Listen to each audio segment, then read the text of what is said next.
Welcome to the Adventure Travel Show podcast. I'm your host, Kit Parks, and today I have a particularly personal interest in our topic of the day. And let me start with a little story that happened to me this summer.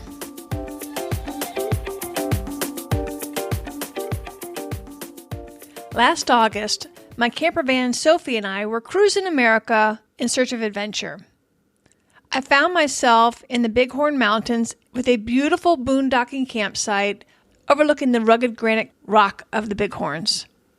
Perfectly content after a hike that did feel quite normal that day. I was a little bit out of breath, what I thought was a little bit disproportionate to the exertion I was doing, but I kind of blew it off. I've been traveling a lot, in the car a lot lately as I was heading west away from the heat. So like I said, I didn't pay much attention to it. So in the middle of the night, I woke up. I was like, something is really wrong. I felt like my chest was going to explode. My heart was racing, and I had happened to have a blood pressure cuff monitor. So I put that on, and I was shocked to see that my normally low or normal blood pressure had skyrocketed up to over 170, over 100 and something. I don't remember what it was, like really like stroke level high. My pulse was over 100. I'm sleeping. I was like, I didn't have a nightmare that I was aware of. What's going on? And so throughout the night, back and forth, I would go to sleep, wake up, take the test, still high, go back to sleep.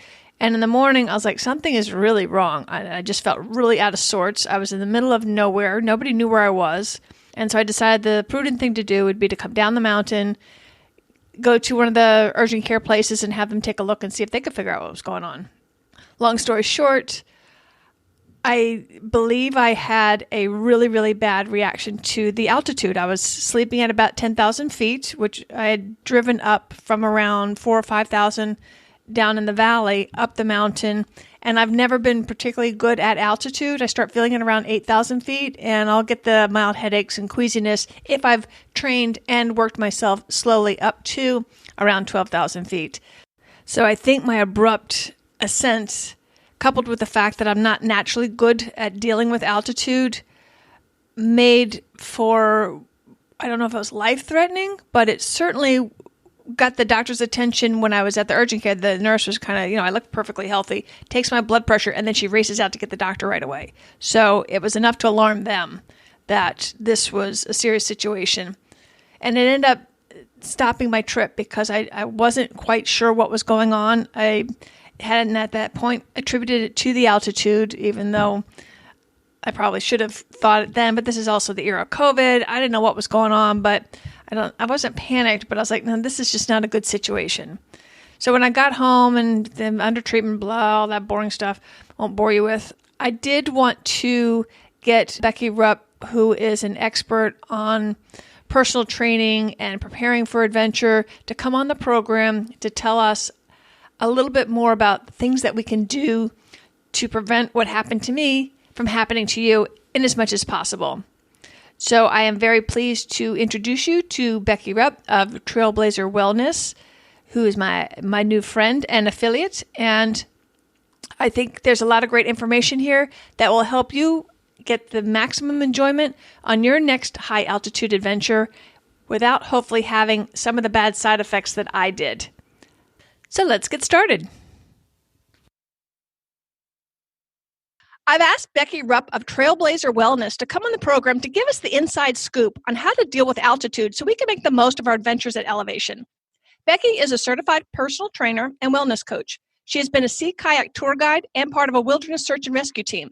Her goal at Trailblazer Wellness is to give folks like you and me the strength, skills, and confidence to tackle our adventure dreams. Welcome to the program, Becki.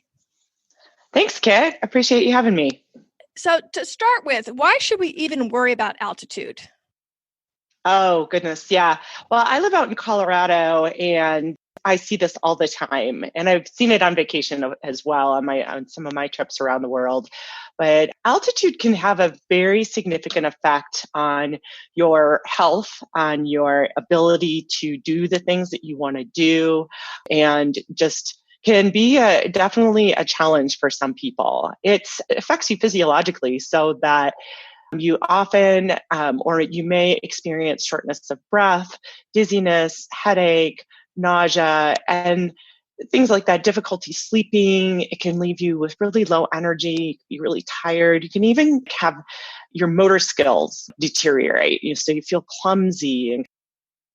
And none of those things are good when you want to go for a big hike in the mountains, right? You don't want to be short of breath. You don't want to be clumsy. And the reason that is because of the level of oxygen in the air. So at higher altitudes, there's actually less air pressure. And so the oxygen is less concentrated. It's kind of spread out more. And so as a result, when we breathe, we can't intake as much oxygen as we do at sea level, where there's a higher concentration of oxygen. And so that's what leads to, a long cascading process that I won't get into the biology of it, but that leads to the shortness of breath, the headaches, the dizziness, and so on, that again can really make a difference in how much you enjoy yourself when you are at that higher level, which for most people, some people experience it at 5,000 feet or so.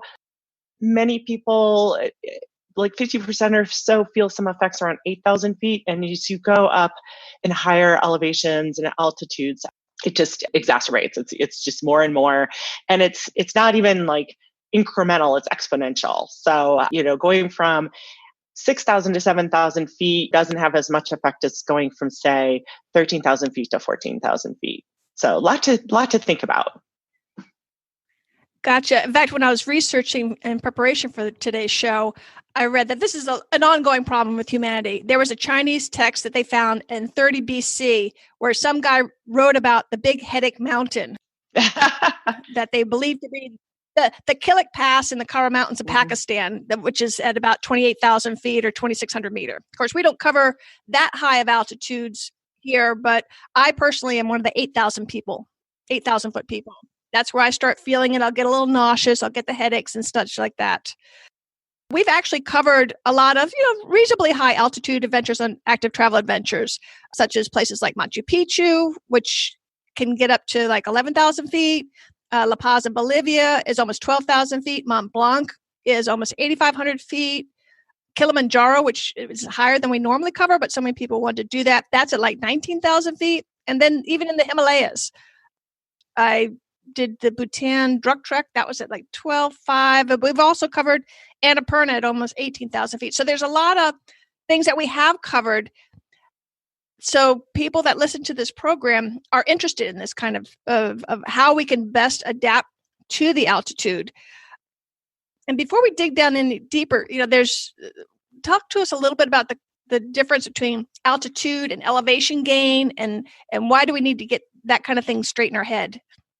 So elevation is the physical kind of marker of a specific spot, and the altitude is a relative distance from sea level. So from that perspective, they're used interchangeably a lot. And, essentially, you can use them interchangeably, but usually you talk about a mountain being at X elevation, it's a fixed point, as opposed to altitude, which is kind of a relative measure. So altitude is the distance from sea level, whereas elevation we might refer to as the elevation gain today was 2,000 feet, or we descended 1,000 feet.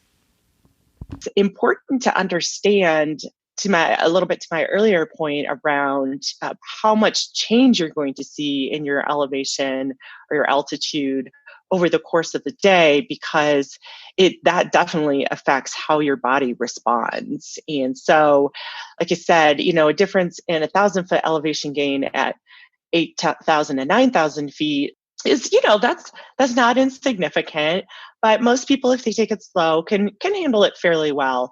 But that kind of elevation gain, when you're getting up to those higher places that you were talking about, when you're at 18, 19,000 feet, it becomes much more challenging, and you really have to slow down, take your time, and see how your body responds. So it's really important to understand how much elevation gain or altitude change you're expecting to do in a trip in a particular day, and what those actual elevations are.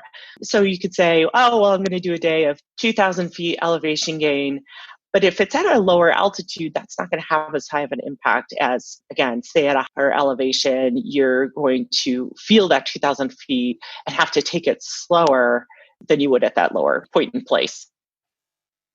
Gotcha. I remember the highest elevation gain I ever did was, oddly enough, in Costa Rica at Chiripo, which was 12 miles. I believe it was 7,000-foot elevation gain. So it was pretty much just straight up. And so, yeah, I definitely felt that. I don't know because I didn't have a way of knowing at what point I started feeling it, because you do the trek in you do 9 miles in one day, stay at a base camp, and then finish off the next day. Like I said, I feel it. Like I said, I get the headaches, I get a little bit of queasy and all that. But I think a lot of times too, from what I'm reading, it could be dehydration as well. Can you talk about that a little bit? Oh, absolutely. Yeah, drinking water is huge. I usually tell folks definitely drink water if you can tolerate it, and different people feel differently about carbohydrate enhanced drinks. Do a mix. So I like to alternate back and forth. So I'll have my water bladder filled with water, and then a water bottle filled with a drink that's got some carbohydrates in it. And that fluid intake is so important at higher altitude because of the way your cells react. Again, not to get too super geeky, but basically your body just needs more fluid to make up for the chemical processes that are going on in your body as a result of that lower blood oxygen, also known as hypoxia. So I have people come visit me in Colorado. I live at 8,000 feet, and everybody who stays at my house, you will go to bed with a glass of water. No questions asked. And I just tell people drink all day long. Drink more than you think you can. It does help. It's absolute cure all. There are still a lot of other things to consider and other ways to mitigate the reaction to the altitude, but drinking water is a huge thing. Right. And just when you think about it, if you're breathing heavier because you are exerting more, your breath has got moisture in it. So just by the very nature of it, you're losing more than you think you are. So if you think you're drinking plenty, you're probably still not drinking plenty if that's your normal at a lower elevation.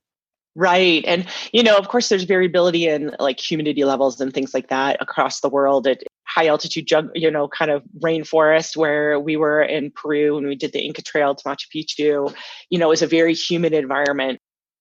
But here in Colorado, it's very arid, and that takes even more of that out of you. And you don't even realize it because you don't really sweat necessarily, but it's just evaporating and it's so dry that, yeah, you just really have to drink a ton of water. And not all mountains are necessarily cool too. How does heat affect Right. all of this? Oh, absolutely. And then, yeah, when you throw in heat and the effect that has on your body as well, then again, it's a compounding kind of impact and effect on your body. So it's just really important to be very careful, very thoughtful, pay attention to your body and what it's telling you, because it'll tell you that it's time to slow down. Don't wait until you're thirsty to drink, though. That's the one thing you don't want to wait for your body to tell you, "Oh my God, I have to have water now." You just keep it going. So how soon will we feel symptoms? That varies. That varies a lot by individual, and surprisingly, being super fit is not necessarily an indicator of whether or not you'll feel those symptoms and how soon you'll feel those symptoms. So that's where you just have to keep an eye on yourself and just kind of pay attention. And that little low grade headache that starts and then kind of creeps up a little bit more and more. For me, one of my first times staying at altitude, I had trouble sleeping. And I thought, I didn't realize it was the altitude. I just thought, oh, I'm in a new place. I was actually in Leadville in Colorado. Strange bed, just got here, excited to go skiing, all that kind of thing. But night after night, just had a really hard time sleeping. And this was when I was super fit. I was in my late 20s and running every day or biking every day, but it still hit me. I'm going to use me as an example. Take advantage of your professional advice. Now, do I have like a permanent set point of 8,000 feet, or is that my head, or does it change with time? Or talk a little bit about that. There are different ways to mitigate that or to address that. When you start to feel it is a very personal thing, but it is not an absolute set point. If you live at that altitude for a period of time, your body will adapt. It can take weeks though. So it's not like, usually we, suggest that people arrive at the higher altitude at least a few days before they're going to do activity. That being said, your body isn't necessarily going to fully adapt at that, over that course of time, but it will give you a better chance. So if you lived at 8,000 feet or even 7,000 feet for, say, a month, then you could probably tolerate 8,000 feet better or 9,000 feet better because your body will adapt and your red blood cells will start picking up. You'll get more red blood cells. You start picking up more oxygen. Generally, not everybody gets used to it and adapts, but many people just adapt over time, and then your body's set point kind of resets, if you will. Now, we talked a little bit about the symptoms that you can have, but it can also lead to a real serious problem. How do we know when it's time to say, okay, we got to pull the plug on this activity, that this is dangerous? Talk a little bit about that. Sure. Acute mountain sickness is extremely serious. It is deadly. There's a pulmonary altitude sickness and a brain altitude sickness. And basically, it's when fluid builds up for the pulmonary, the lungs, in the lungs, and you can't catch your breath even after resting. You are coughing up, fluid, things like that. Your skin color is going to start to change as your body is just really starting to shut down, and you must get down immediately. You have to go to lower altitude. And again, this is where paying attention to your body makes difference. Hopefully you will never get to the point where you're at that point. Your headache would make, and just shortness of breath in general. If you're paying attention to those symptoms earlier and saying, you know what, this isn't the day for me, I need to go back down lower. Hopefully you can avoid those symptoms altogether for acute mountain sickness, because that is really serious. I've even read of people that were 300 feet from the summit they were going to, and even though they had the symptoms, they just had in their head that, I can just do 300 feet, and then they died. Yeah. And it's really sad because you understand what they're going through. They may have trained for a year or 2 years, and a lot of these trips are really, really expensive. Yeah, it's really tempting. And again, it's that, you're at that kind of altitude where it is that compounding effect. And you're also at a place that it is not going to be easy to get you out of. You can't get low quickly. If you're at 19,000 feet, you really need to get back down below 10. And that's not going to happen very fast. In a lot of ways, you don't want it to happen that fast. I hope you wouldn't fall that far. Then you've got a whole other set of problems, right? So, around here in Colorado, we have a lot of people who want to go do the 14ers, peaks that are 14,000 feet or higher. And, whether it's sickness or weather or whatever, my mantra is the mountain's still going to be there. If today's not the day, the mountain is still going to be there. And we just want you to be there to hopefully make it another day. Yep. Now, you had mentioned about the two different kinds of the edema. We talked about the pulmonary with the shortness of breath. Mm-hmm. The cerebral, I understand that's confusion.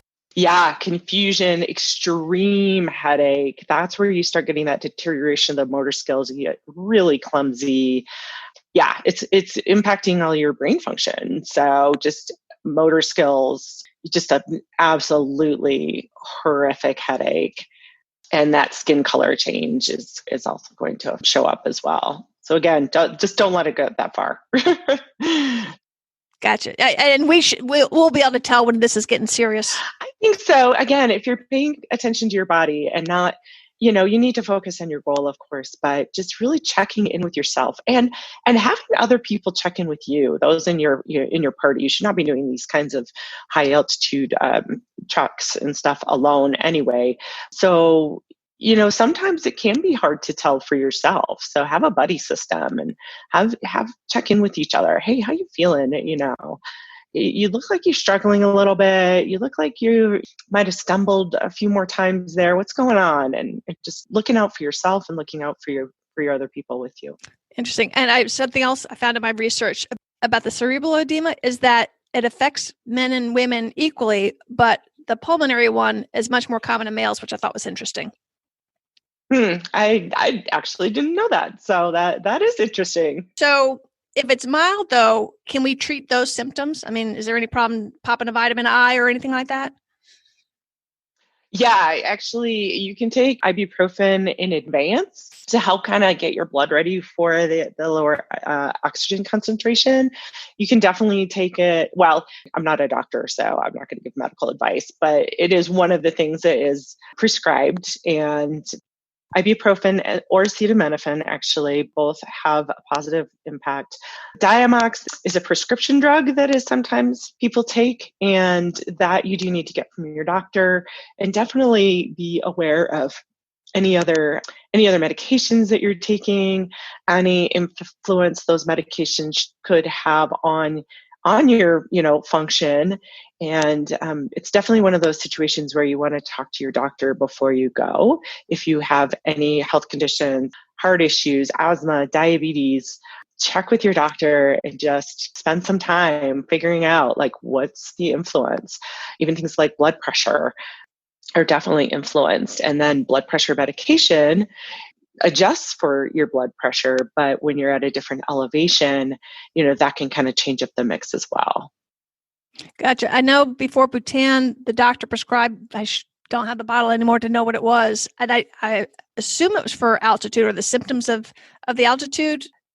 And I didn't have any issues there. And of course, and I'll get a little bit later, what I did ahead of time, we're going to talk about that to help train, knowing that I had issues, and that was going to be like 12.5. So what kinds of things can we do to prevent? We talked about plenty of water, possibly taking some pills. What are some other techniques that we could use?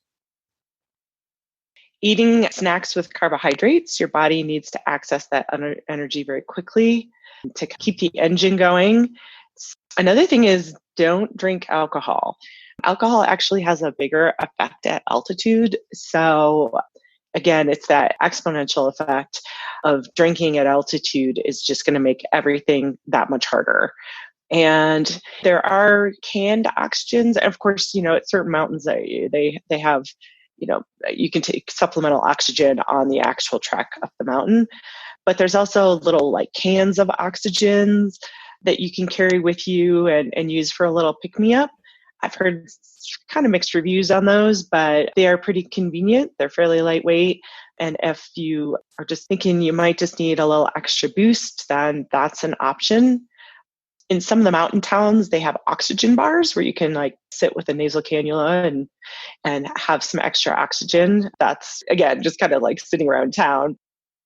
And another thing is sleeping at a lower altitude or sleeping in an environment where you do have supplemental oxygen. So in Cusco, when I was there, my husband and I stayed in a hotel. And Cusco's, I think it's over 11,000 feet.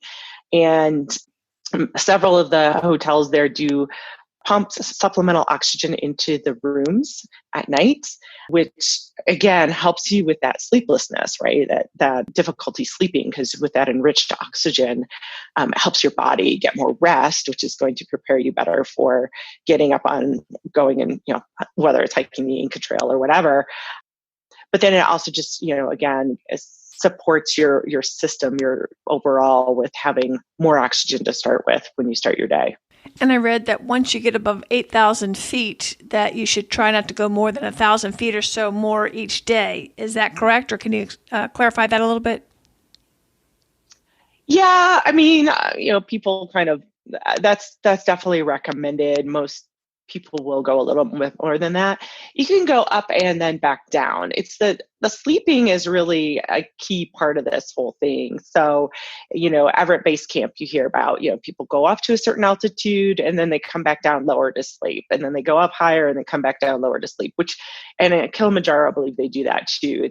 It seems like, why would you go to all that extra effort? That again, that oxygen level for sleeping is really key. And so you might gain 2,000 or 3,000 feet in elevation on a hike one day. But if you come back down and sleep at that lower altitude, then you should feel okay. I mean, it's going to be tiring. And again, you still need to watch yourself, but it's that sleeping 1,000 feet and coming back to that point, that's really critical.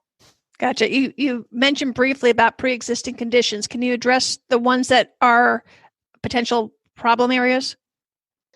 Well, sure. Yeah. Anything that that impacts your breathing and your lungs, right? So asthma, heart issues, the cardiopulmonary system, anything that affects that is something to keep an eye out for sure. High blood pressure, any, COPD, anything like that. And not that you would necessarily be super active with some of those conditions, but there are plenty of people who are. You just need to, again, consult with your doctor and just find out what the recommendations are, what some limitations are, and symptoms to look for to be careful. And again, a personal question. How about blood pressure? Yeah, and blood pressure too. Yep. Again, any of those cardiovascular, pulmonary, which is pretty much your whole body, right? Um, but I guess there are certain things that may not be impacted. But if you have any kind of medical condition and you're expecting to do a strenuous trip at altitude, you should definitely consult with your doctor. Now let's talk about ahead of your adventure. Sure. What kinds of ways can we train our bodies? Like what? Mm-hmm. Yeah. Yeah, this one's interesting, and it's as much about kind of training for the kind of trip that you're going to do or the kinds of activities that you're going to do, because again, being super fit isn't necessarily going to keep you from experiencing some of these symptoms, but it is going to make your trip more enjoyable, at least because you're physically prepared. So things like walking and hiking, obviously, hills, treadmills with the incline set at a fairly steep angle, climbing stairs, things that are going to mimic that environment are good ways to prepare your body again for the activity and kind of improve your cardiovascular system in general. It'll get you into better shape. And then high intensity interval training is something that I recommend for people, because this type of workout combines short bursts of challenging exercise where you can barely say a few words, and then rest periods where you catch your breath. Those intervals can range from 10 seconds to 60 seconds usually.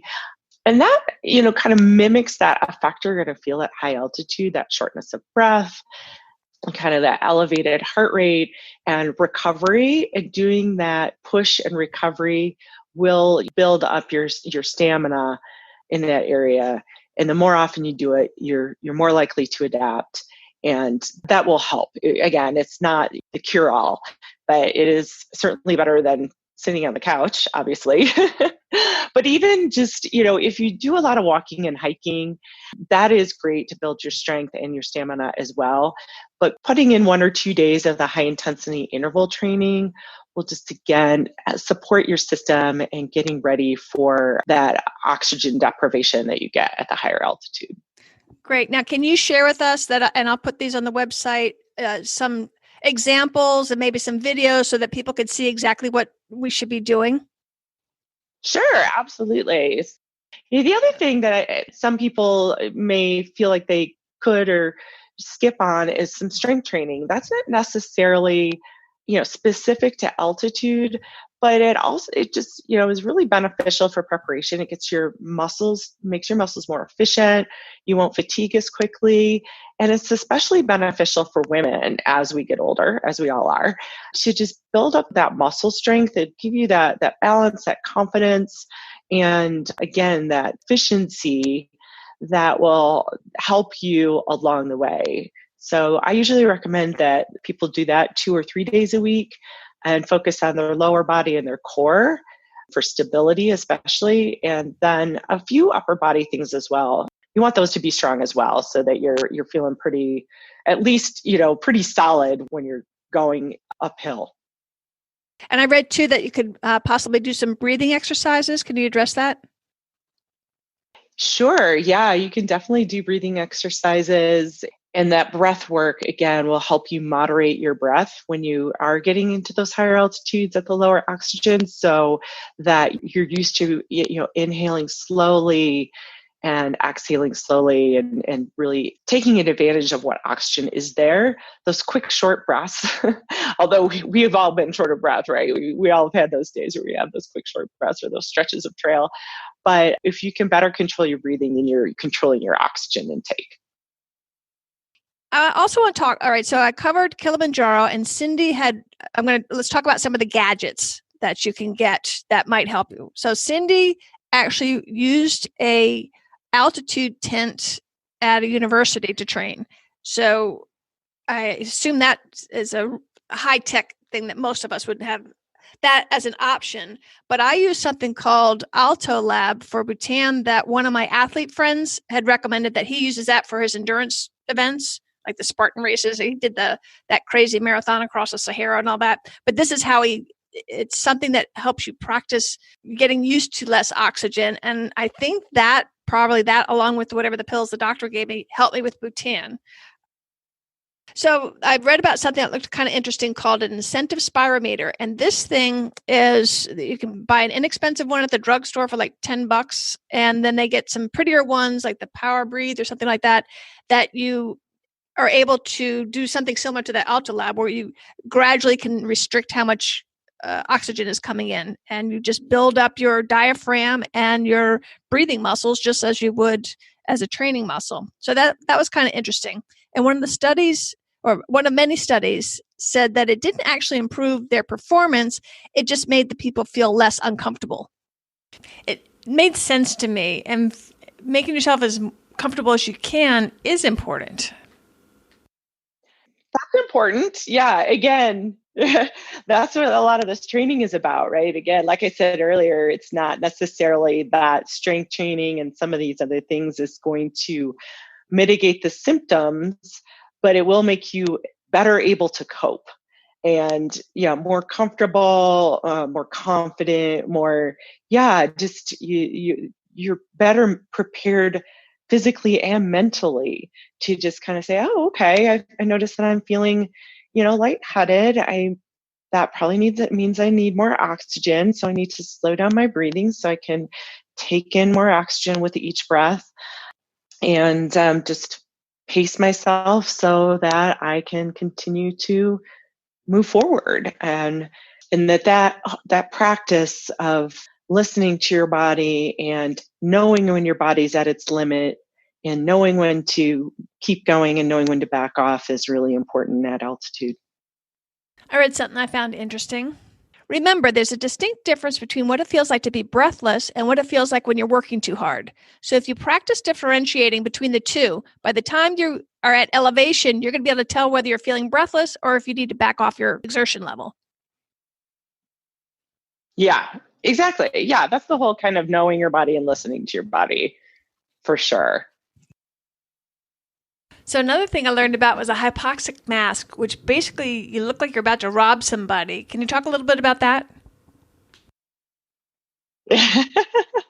Those masks are hooked up to a machine that also generates the mix of air that simulates altitude, what the air you're going to breathe at altitude. It's an Alto Lab has a different approach, but a similar concept. Like it's not just breathing through a straw. It's actually got some filters or some different things in it to simulate the lower oxygen content. The more advanced machines and tools actually alter the mix of the oxygen in the air. And sleeping in a tent, a high altitude simulating tent, they're very expensive options. The Alto Lab is much more affordable, but the masks and the tents and such they're fairly expensive, and they require a fair amount of investment of time as well. So it's just something to consider. If you have the means and you're concerned and you've spoken with your doctor and they recommend it, then by all means, go for it. Most of us probably aren't going to be dropping $3,000 for an oxygen tent. Let's talk about a less expensive means of training. Let's talk about breath holding drills. Are they any good? That's something I'm not that familiar with. And so I wouldn't necessarily recommend it. I feel like more of just, again, like the exercise and pushing your body and that sort of thing is really where you're going to get the benefit of both the physical adaptation of your muscles in addition to the adaptation of your lungs.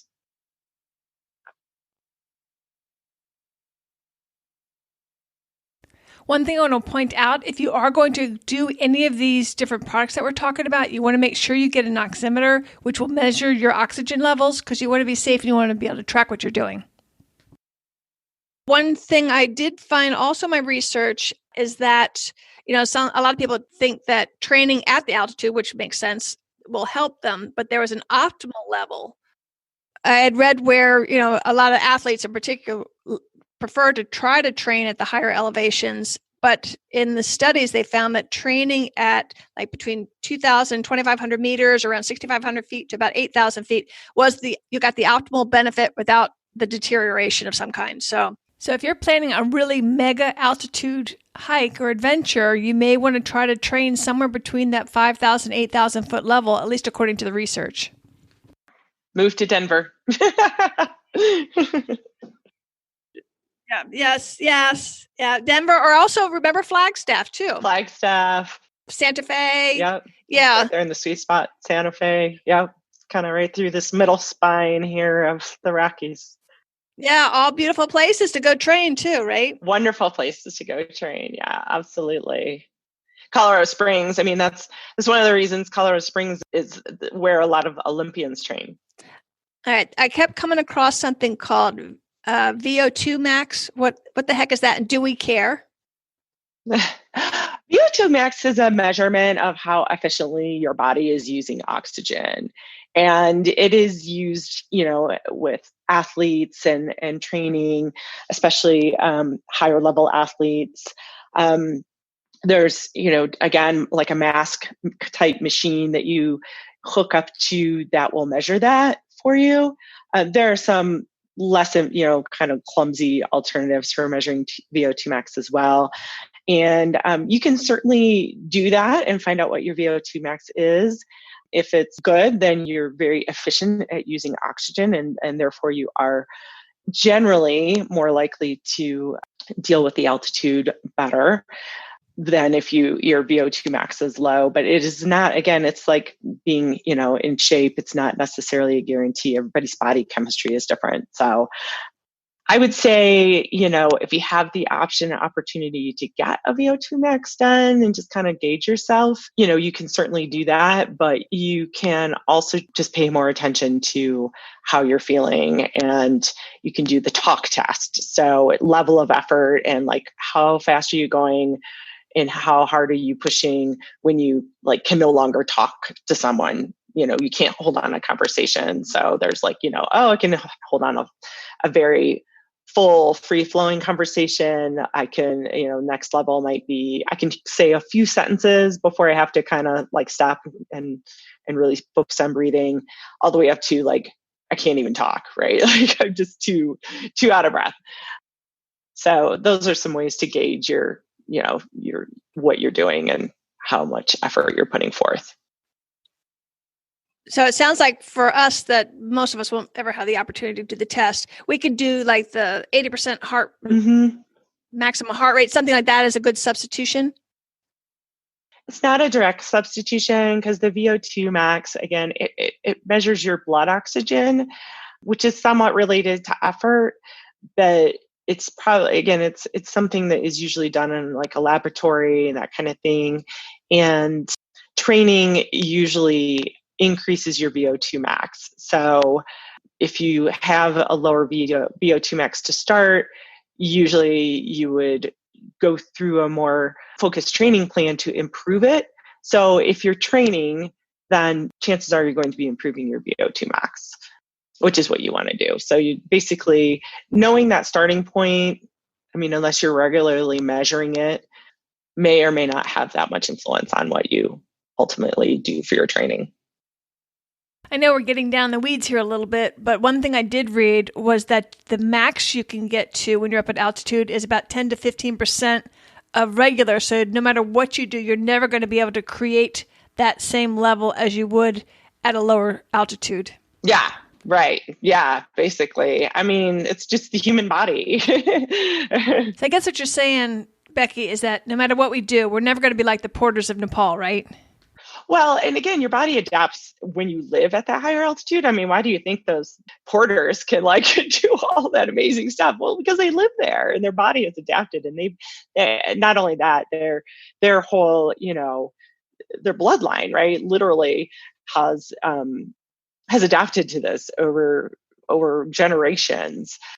A few weeks at altitude will help, but you're still not going to be at the advantage and be able to like run up the run up the mountains like I watched our porters do on the Inca Trail. I was like, oh my gosh, these guys are just like practically sprinting up the hill, and it's almost 13,000 feet. But that's where they live. That's what they're adapted to.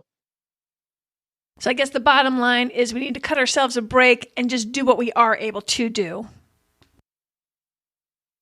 So let's talk about, do you have any tips to help us sleep at altitude? Is there anything that we can do to make it a little bit easier?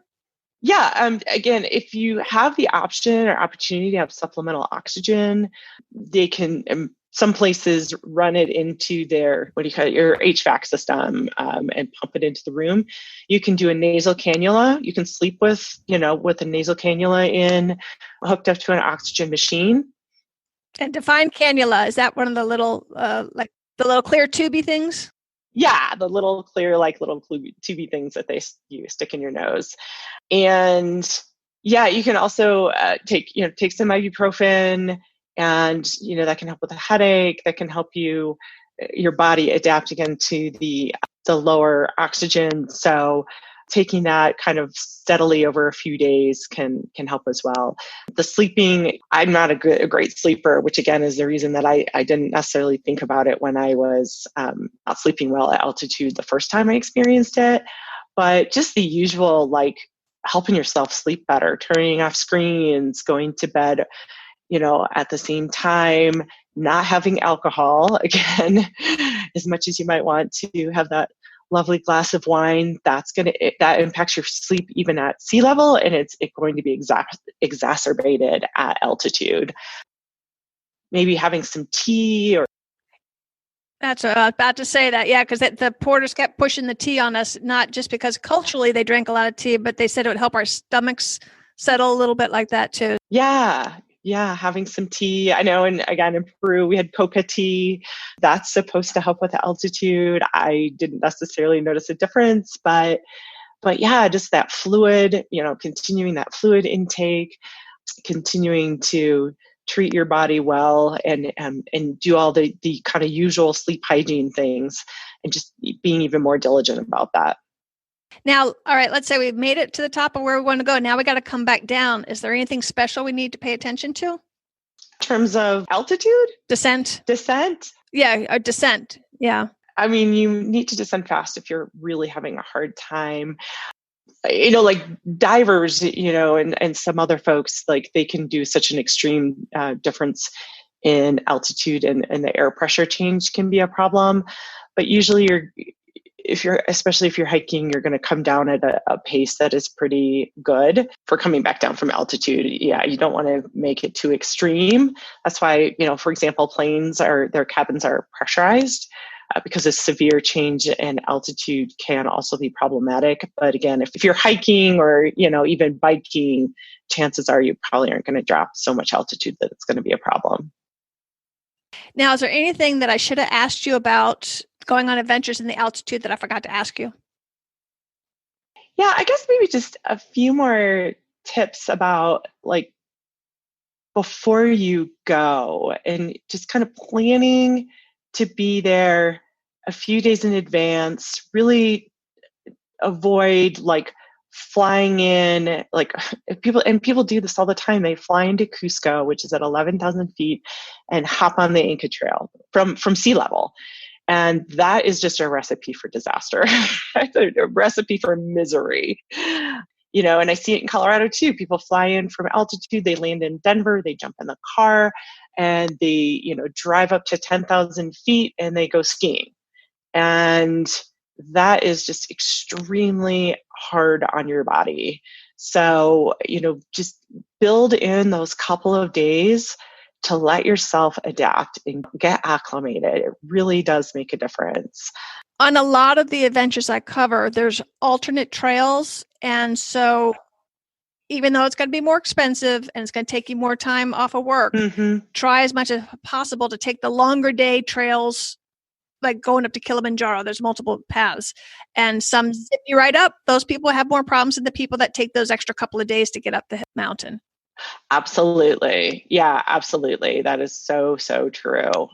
Yeah, going up slowly and gradually, trying to avoid those big changes in elevation, sleeping at the lowest elevation you can.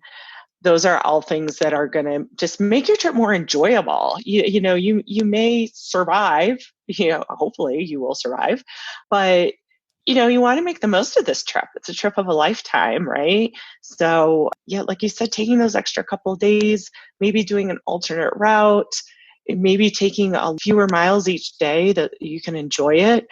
It's going to make a big difference for you, especially at altitude. So definitely take your time, enjoy it, prepare in advance. And then, again, if you get there and it's just not happening, like you're just really miserable, enjoy what you can and don't push it too hard. It's not worth it. Becki, there's one thing we didn't discuss, and that's the actual gear we'll be using. Let's talk about that for a minute. Well, one thing I definitely recommend for people is to wear the shoes or boots that they're going to be wearing on the trip and get those several months in advance so you can get used to them. And then the pack as well. Like if you're backpacking or if you're wearing a pack, even a day pack, just loading it up with the things that you anticipate to wear and use on the trip, and use that for at least 1 or 2 training sessions or training hikes per week, especially if you're going to be doing a multi-day hike. Then I would, if you're doing a multi-day hike, work up over time so that you can do 2 days back to back at roughly about the mileage that you're expecting to do within the few weeks before your trip. So start your training. I ideally say 6 months out so you have time in case life happens, busy schedule, injury, those kinds of things come up, right? Unexpected things at work. That gives you a little cushion or wiggle room. And also by starting 6 months out, you can add your activity at smaller increments, and that reduces your chances of injury and having problems. So, if you're a couple months out, then you're certainly doable. You still want to add your mileage and activity gradually. But if you can start 6 months out, that's even better again, so you have some time to adapt. Good advice. All right, before we sign off, how about telling us a little bit about Trailblazer Wellness and what kinds of things you do, and maybe share some success stories with us? Oh, sure. Yeah. So I started Trailblazer Wellness. I've been a personal trainer for a while and a health coach, wellness coach. And I also love to travel. Like I mentioned, I've been to Machu Picchu, I've been to Europe, South America, other places in South America. And, I've seen that people are not necessarily ready and that they struggle and then they're not able to enjoy their vacation. So in fact, on the Inca Trail, we had a guy who was just miserable.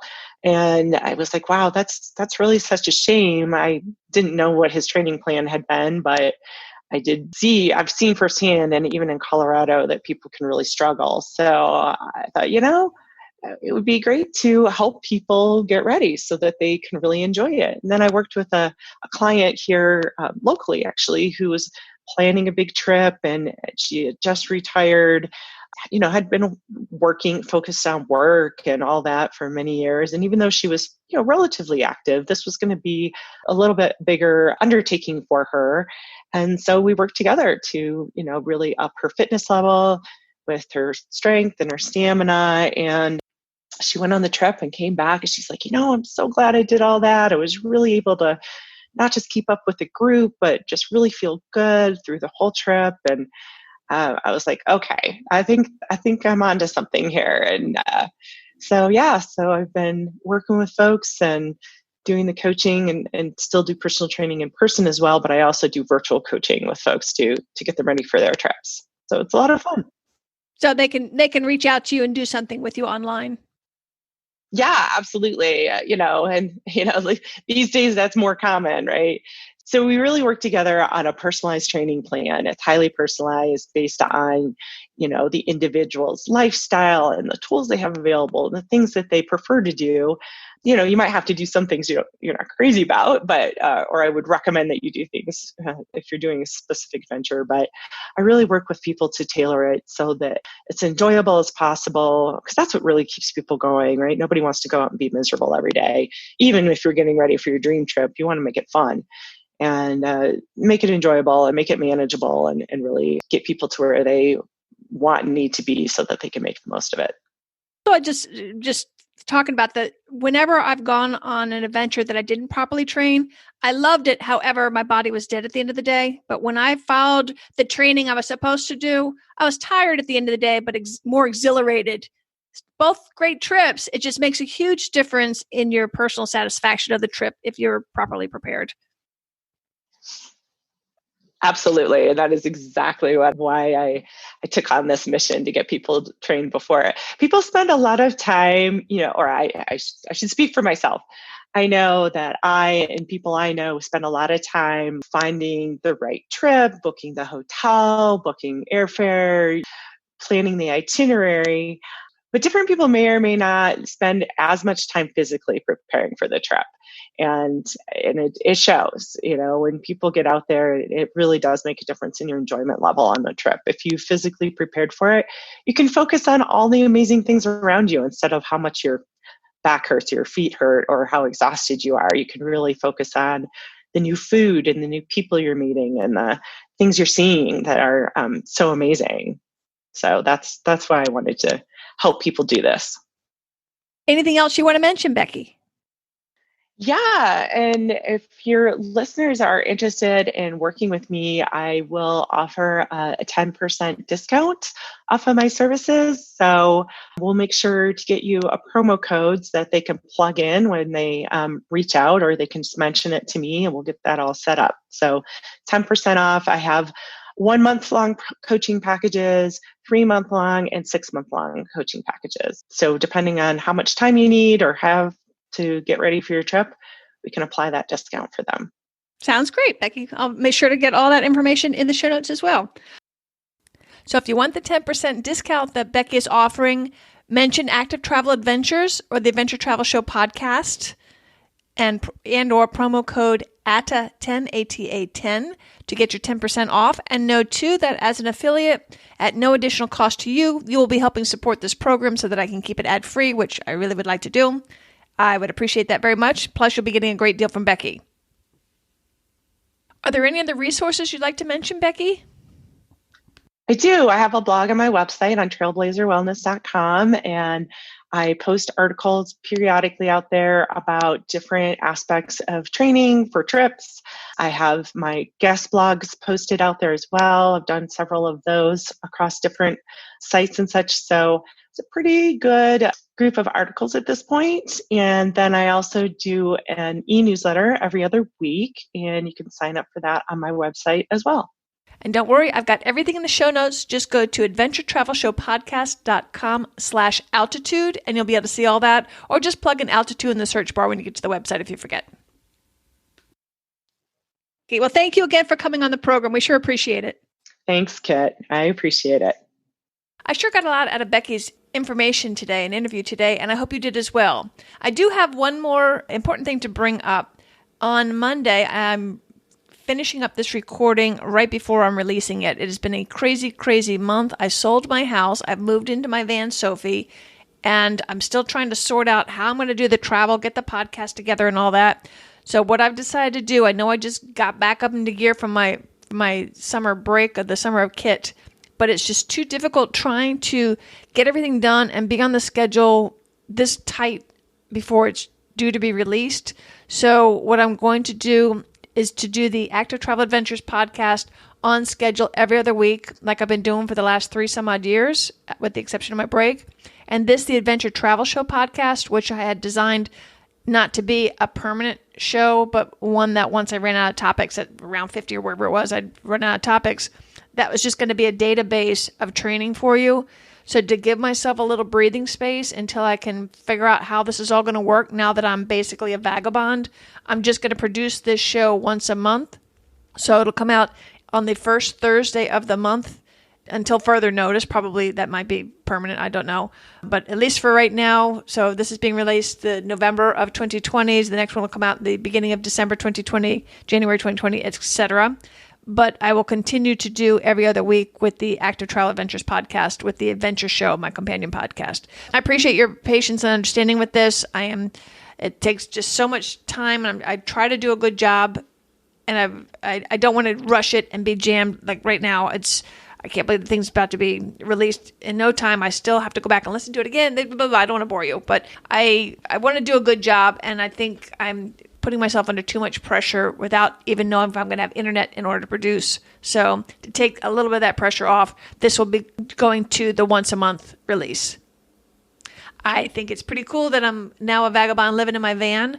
And if you're interested in following my adventures, I will only be posting those for the most part in the private Active Travel Adventures Facebook group. So I hope you'll join that so you can see what's going on, ask questions, see what it's like to live in a van and to see this country. Although this winter, I'm probably just going to get a base camp somewhere so I can kind of get ahead on the show a little bit. And then that way I don't have to worry so much about finding internet service, which was a bugaboo for me during the summer. I hope you enjoyed today's program, and I look forward to hearing from you. You can always reach me at kit@activetraveladventures.com. I'd love to hear your feedback. Talk to you soon. Until next time, this is Kit Parks. Stay safe and adventure on.